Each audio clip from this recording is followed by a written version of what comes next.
Assalamu alaikum rahmatullahi barakatuh.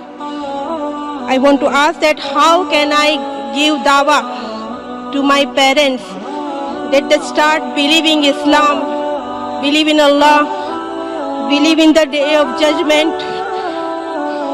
Anyhow, I want to convince them that Islam is the best, and without Islam nothing is in life. I want to save them from the fire of hell. Please suggest me. How can I suggest? Sister, what religion do your parents follow? Hindu. Hindus. The sister asked a question that how will she be able to help her parents who are Hindu to get them towards Islam, which she believes is the true religion.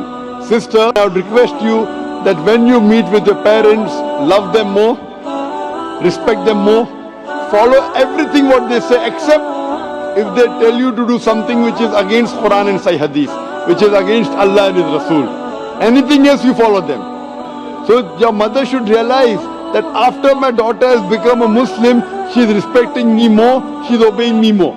Only those things what they ask you to do which is against Allah and His Rasul, against Quran and Sahih Hadith, you don't follow, everything else you follow. The moment they see the change, that my daughter is loving me more, she is respecting me more, she is caring for me more, she is taking more care of me, there should be a difference.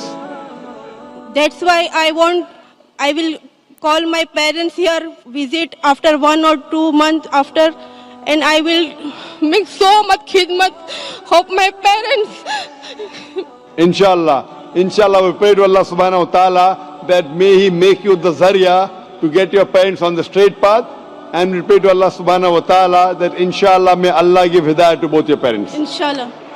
I have one message for here present all non-Muslim brother and sister. Please accept the Islam. Believe in Allah. Because I know better. Without Islam, life is nothing. Without worshipping Allah, life is nothing. You are like a dead people. Please accept Islam. Islam is gold. Please accept this gold. La ilaha illallah, Muhammadur Rasulullah. May Allah bless you and protect you, dear sister.